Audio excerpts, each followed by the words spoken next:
ये है Djibouti, Africa के कोने पर सिर्फ 10 लाख लोगों की आबादी वाला एक छोटा सा कंट्री, जिसके बारे में एटलीस्ट एशिया में तो बहुत कम लोग जानते हैं। मगर ये छोटा सा कंट्री पूरी दुनिया का सबसे इम्पोर्टेंट, डेंजरस और हॉट जियोपॉलिटिकल एरिया है, क्योंकि यहाँ पर दुनिया के सारे बड़े कंट्रीज की मिलिट्री बेसेस हैं। अगर आप जिबूटी का मैप देखें तो यहाँ आपको अमेरिका की मिलिट्री बेस नजर आएगी, जो कि पूरे अफ्रीकन कॉन्टिनेंट पर अमेरिका की इकलौती मिलिट्री बेस है। इसी तरह यहाँ पर फ्रांस की 2 मिलिट्री बेसेस हैं और फ्रांस की बेस के बिल्कुल पास जापान की मिलिट्री बेस है, जो किसी भी दूसरे कंट्री में जापान की वाहिद फॉरेन मिलिट्री बेस है। जापान के साथ ही इस तरफ इटली की मिलिट्री बेस है। इसी तरह ये समुंदर के साथ फ्रांस की एक नेवल बेस भी है, जिसके बिल्कुल साथ ही जर्मन और स्पेनिश फौजियों के कैंप्स हैं। और फिर ऑपोजिट साइड पर इधर चाइना की एक बहुत बड़ी नेवल बेस है। इसी तरह इंडियन, रशियन और सऊदी अरेबिया की गवर्नमेंट्स भी जिबूटी की गवर्नमेंट के साथ मिलिट्री बेसिस सेटअप करने के लिए डील्स कर रहे हैं। तो देखा जाए तो जिबूटी शायद दुनिया का वो इकलौता कंट्री है जिसमें इतने सारे कंट्रीज की मिलिट्री बेसिस हैं। और यहीं पर यह सवाल पैदा होता है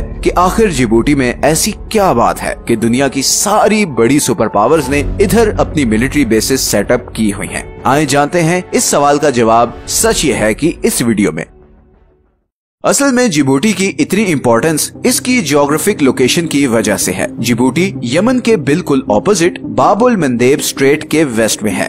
बाबुल मंदेब स्ट्रेट 28 किलोमीटर की ये पतली सी जगह है, जहां से सारे समुद्री जहाज इंडियन ओशन को क्रॉस करते हुए रेड सी में एंटर होते हैं और फिर सुएज कैनाल को क्रॉस करके मेडिटेरेनियन सी में निकल जाते हैं और वहां से फिर वो सारे यूरोपियन कंट्रीज तक पहुंचते हैं। तो बेसिकली एशिया और मिडिल ईस्ट को यूरोप से कनेक्ट करने का ये सबसे शॉर्टेस्ट रूट है और यही चीज इसे इतना ज्यादा जियोपॉलिटिकली इम्पोर्टेंट बनाती है, स्पेशली अगर हम ऑयल और गैस सप्लाई की बात करें। पूरी दुनिया की 10% ऑयल एंड 6% नेचुरल गैस की सप्लाई इसी 28 किलोमीटर के चोक पॉइंट से गुजरती है और ये सारी गैस और ऑयल आता है इधर पर्शियन गल्फ से।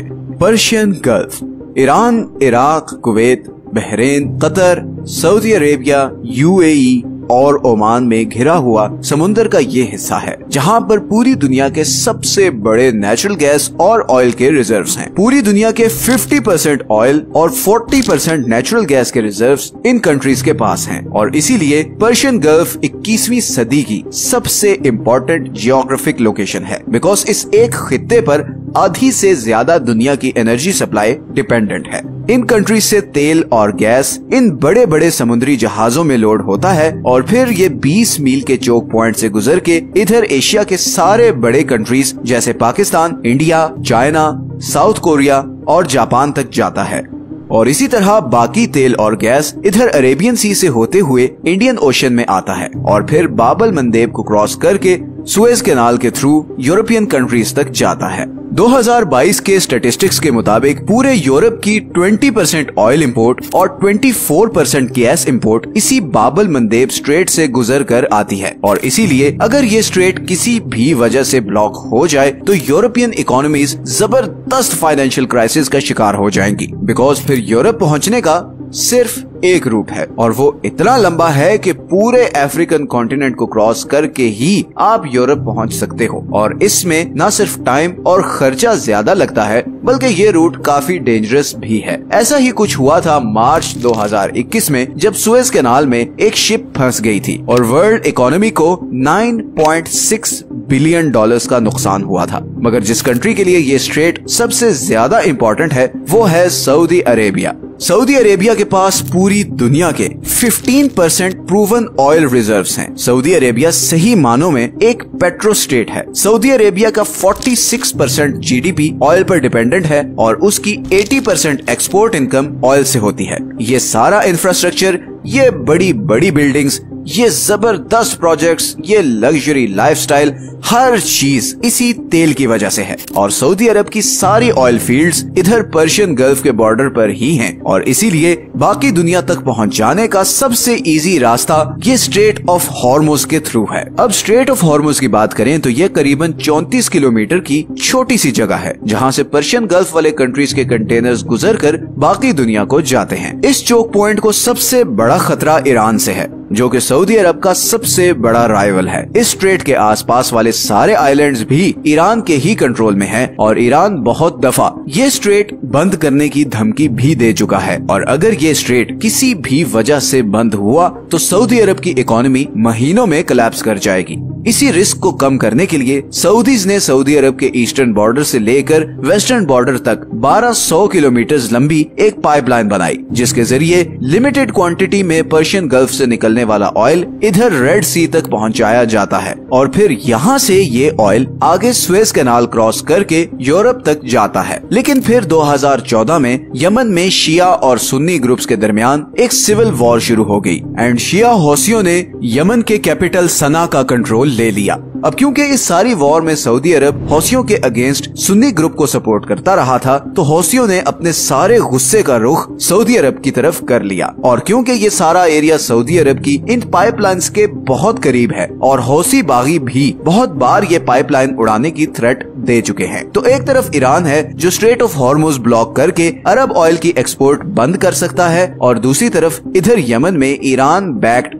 यमनी हौसी हैं जो ये बाबुल मंदेब स्ट्रेट और फिर ये पाइपलाइन को नुकसान पहुंचा सकते हैं, जिसके नताइज सऊदी अरब के लिए बहुत ही भयानक होंगे। और यही रीजन है कि सऊदी अरेबिया इधर जिबूटी में अपनी खुद की मिलिट्री बेस बना रहा है ताकि ऐसे किसी भी थ्रेट की सिचुएशन में वो फौरन मिलिट्री के थ्रू रिएक्ट कर सके। लेकिन बाबुल मंदेब सिर्फ सऊदी अरब ही नहीं बल्कि अब यूरोपीय यूनियन के लिए भी बहुत ही ज्यादा क्रिटिकल लोकेशन बन गई है। और उसकी वजह यह है कि रशिया यूक्रेन वॉर के बाद रशिया ने यूरोप को जाने वाली अपनी सारी गैस पाइपलाइंस बंद कर दी हैं और इतनी बड़ी गैस सप्लाई का यूरोप के पास सिर्फ एक और ऑल्टरनेटिव है और वो है कतर, एक छोटा सा कंट्री जिसके पास दुनिया के दूसरे सबसे बड़े नेचुरल गैस के रिजर्व्स हैं। लेकिन कतर रशिया के मुकाबले में यूरोप से काफी दूर है और उसके पास यूरोप तक गैस ले जाने के लिए कोई गैस पाइपलाइन भी नहीं। इसीलिए कतर अब billions of dollars LNG technology में इन्वेस्ट कर रहा है ताकि गैस को ठंडा करके इन कंटेनर्स में लोड करके इसी स्ट्रेट ऑफ हॉर्मुज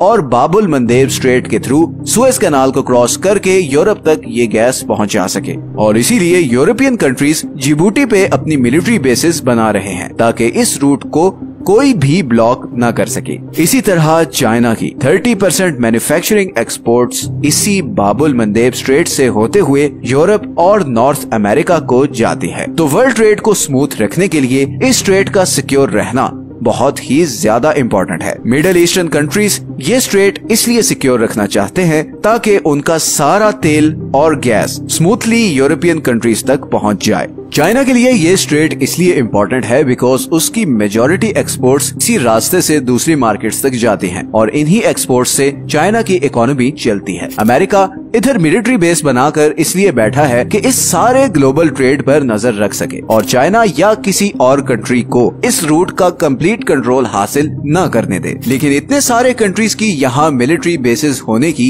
एक और वजह ये भी है कि ये सारा एरिया बहुत ही अनस्टेबल और खतरनाक है। इस स्ट्रेट के एक तरफ यमन है जो पिछले कुछ बरसों से खूनी सिविल वॉर का शिकार है और दूसरी तरफ एरिट्रिया, इथियोपिया और मोलिया जैसी अफ्रीकन कंट्रीज हैं जिनमें लॉ एंड ऑर्डर सिचुएशन बहुत सख्त खराब है। और फिर इस तरफ सोमालिया है जहाँ के पायरेट्स अक्सर इन ट्रेड रूट्स पर आने वाले कंटेनर्स पर अटैक करते रहते हैं और कई दफा तो वो इन शिप्स को लूट भी लेते हैं। इसीलिए सारे बड़े कंट्रीज ने इस बात पे एग्री किया कि इस रीजन में उनकी मिलिट्री बेसिस होनी चाहिए ताकि वर्ल्ड ट्रेड को इन सारी थ्रेट्स से बचाकर ये ट्रेड का फ्लो स्मूथ रखा जा सके। और इस सारे एरिया में बेस बनाने के लिए जिबूटी से बेहतर और कोई कंट्री नहीं। जिबूटी इस पूरे अफ्रीकन रीजन में शायद सबसे पीसफुल कंट्री है और अगर देखा जाए तो अफ्रीका बहुत हैवीली इस पर डिपेंडेंट भी है क्योंकि देखें जिबूटी के साउथ वेस्ट में इथियोपिया है जिसकी पूरे अफ्रीका में सबसे बड़ी पॉपुलेशन है, मगर इथियोपिया लैंडलॉक्ड है और उसके पास कुछ भी इंपोर्ट या एक्सपोर्ट करने के लिए जिबूटी के अलावा कोई और ऑप्शन नहीं। इसीलिए जिबूटी का पूरे अफ्रीकन कॉन्टिनेंट पे बहुत इन्फ्लुएंस है। जिबूटी एक बहुत जबरदस्त एग्जाम्पल है कि कैसे कोई कंट्री अगर सिर्फ अपना लॉ एंड ऑर्डर मेंटेन करे तो कैसे उसकी ज्योग्राफिक लोकेशन उसे इम्पोर्टेंट और अमीर बना सकती है। मैं बार बार हर वीडियो में सब कॉन्टिनेंट का जिक्र इसलिए करता हूँ कि पाकिस्तान, इंडिया और अफगानिस्तान दुनिया के क्रॉस रोड पर लोकेटेड हैं। नॉर्थ को साउथ और ईस्ट को वेस्ट कनेक्ट करने का ये नेचुरल रूट है। जैसे पाकिस्तान अगर चाहे तो अपनी ज्योग्राफिक लोकेशन को यूज करके रशिया और चाइना को अरेबियन सी तक एक्सेस दे सकता है, और इसी तरह इंडिया को अफगानिस्तान और वेस्टर्न कंट्रीज तक एक रूट दे सकता है। आप इमेजिन नहीं कर सकते कि कितनी बड़ी मार्केट्स ओपन हो जाएंगी इन दोनों कंट्रीज के लिए। ये ट्रेड रूट्स इस खित्ते की तकदीर बदल सकते हैं। अंग्रेजों के इधर आने से पहले ये इंडियन सब कॉन्टिनेंट दुनिया के अमीर तरीन खित्तों में से एक था, और उसकी वजह यही थी कि ये सारा एरिया दुनिया के क्रॉस रोड पर है। ये मशरिक से मगरिब को मिलाता है, और फिर इन दोनों कंट्रीज के साथ समुंदर भी लगता है, और फिर इतनी बड़ी मैन पावर, इतने टैलेंटेड रिसोर्सेज, ये सब कुछ नेगेटिव मीडिया एंड पॉलिटिकल एजेंडे की वजह से वेस्ट हो रहा है। अगर इन दोनों कंट्रीज की गवर्नमेंट्स समझदारी से काम लेती तो आज दुबई की जगह गवादर और मुंबई का पोर्ट दुनिया का सेंट्रल पॉइंट होता, और ये जो इन दोनों कंट्रीज के लोग नौकरी के लिए अपनी फैमिली और प्यारों को छोड़कर यूएई जाते हैं और फिर बाकी पूरी जिंदगी एक एटीएम मशीन बनकर ही रह जाते हैं, वो इधर अपने कंट्रीज में ही अपने प्यारों के पास मेहनत कर सकते थे। मेरी बड़ी ख्वाहिश है कि अब फाइनली इन दोनों कंट्रीज की गवर्नमेंट्स और लोग इस बात को समझें कि पड़ोसियों के साथ लड़ा नहीं जाता। अपनी वीडियो का एंड मैं मिखाइल नाइमी के एक कोट पर करता हूँ। Fight, but not your neighbor. Fight rather all the things that cause you and your neighbor to fight. अगर आपको आज की वीडियो अच्छी लगी है तो इसे लाइक और चैनल को सब्सक्राइब जरूर कर दें। ये हैं वो सारे सोर्सेज जहां से हमने इस वीडियो के लिए कंसल्ट किया है। मिलते हैं नेक्स्ट वीडियो में एक और इंटरेस्टिंग टॉपिक के साथ। अपना ख्याल रखें। अल्लाह हाफिज।